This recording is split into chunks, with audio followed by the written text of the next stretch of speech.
की धरती के एक छोटे से गांव में टाकरखेड़ में जन्म लेने के बाद में जिसने एक एक क्षण एक एक पल अपना उस कंटे का किरण मार्ग पर चलने के लिए कंटे का किरण मार्ग है और गौचारण का काम किया, गौ माता को चराने का काम किया। घर में सब कुछ नहीं है, घर में खाने के लाले पड़े हुए हैं, जीवन जो है कंटे का किरण मार्ग पर चलने के लिए तत्पर है। माता पिता का सानिध्य भी बहुत अच्छे ढंग से नहीं मिल पाया, इसके लिए छोटे से गांव में उत्पन्न होने के बाद में विश्वव्यापी हो गए। अखिल भारत अखिल विश्व में जिसकी ध्वजा और पताका फहरा गई। क्या है उनके जीवन में ऐसा? भैया कुछ नहीं लाला, अपने जीवन में कष्ट को सहा। संसार के प्राणी कष्ट से दूर भागना चाहते हैं, परंतु संत कष्ट को अपने पास में रखना चाहते हैं। एक समय में एक संत एक नदी के किनारे, एक तालाब के किनारे, एक सरोवर के किनारे बैठे हुए, उन्होंने देखा एक बिच्छू रेंगता हुआ और पानी की ओर जा रहा था। उस बिच्छू को उठाया संत ने और संत ने उठा करके उसको बाहर उठा करके फेंका।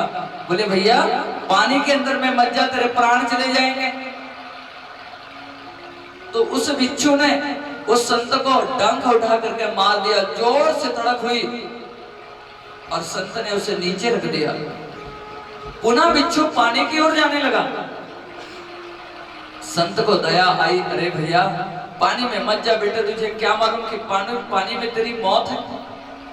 सो उठाया और उठा करके और अलग रखना चाहा, इतने में जोर से बिच्छू ने डंक मारा।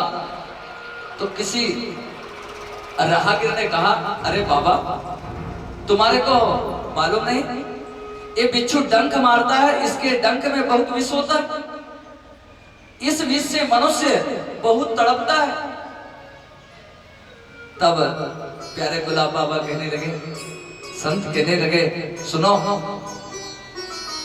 इस बिच्छू ने अपने डंक मारने वाली प्रवृत्ति नहीं भूला। जब भी इसको कोई वस्तु स्पर्श होती है तो वो डंक का प्रयोग करता है, डंक मारता है। तो इसने जब अपने डंक मारने वाली प्रवृत्ति नहीं भूली तो मैं संत होकर के जीवों को बचाने वाली प्रवृत्ति कैसे भूल सकता हूँ? कष्ट मेरे जीवन में कितने भी आ जाए, इसका काम डंक मारने का है, सो इसने डंक मारा, परंतु मेरा काम है जीवों को बचाने का, तो मैं कैसे रुक सकता हूँ? उस राहगीर के आंखों में आंसू आ गई। उस राहगीर ने संत के चरण पकड़ लिए। वाह संत, तुम स्वयं कष्ट सह करके और दूसरों को मौत से बचाते हो।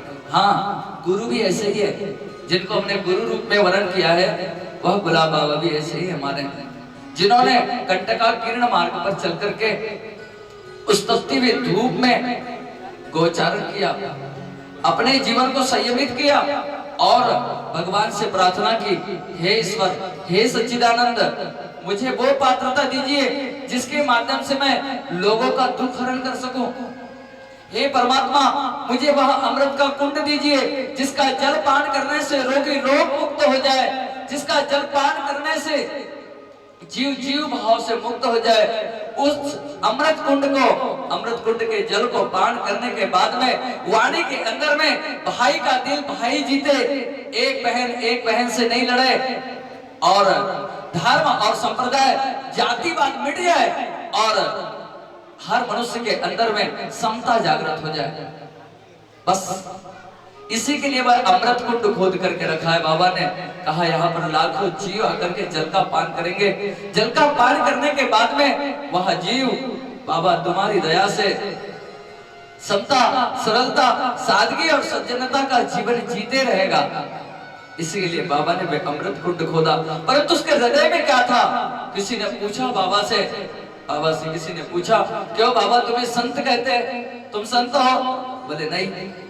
बाबा तुम्हें बहुत अच्छा वक्ता कहते हैं, क्योंकि बाबा बहुत अच्छा बोलते थे, बाबा बहुत अच्छा बोला करते थे, क्योंकि बाबा के वाणी में गीता का रस भरा हुआ था, गीता स्वयं बसा हुआ था। श्री कृष्ण ने 24 दिन तक के कुरुक्षेत्र में खड़े रह करके और गीता सुनाई थी अर्जुन को, जो मोह से ग्रसित हो गया था।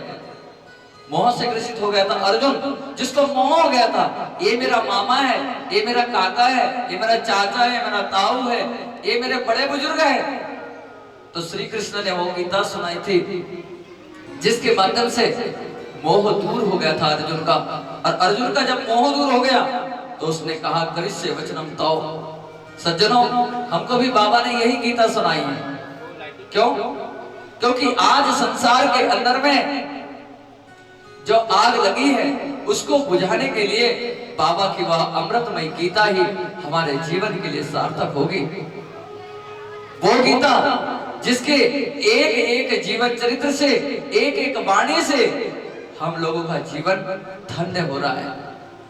हम एक गुरु भाई दूसरे गुरु भाई से मिलकर के और अपने सरलता मार्ग की ओर अग्रसर हो रहे हैं। ये क्या है? यही गीता है। गीता का उल्टा कर दे तो क्या होगा? ताकि हमको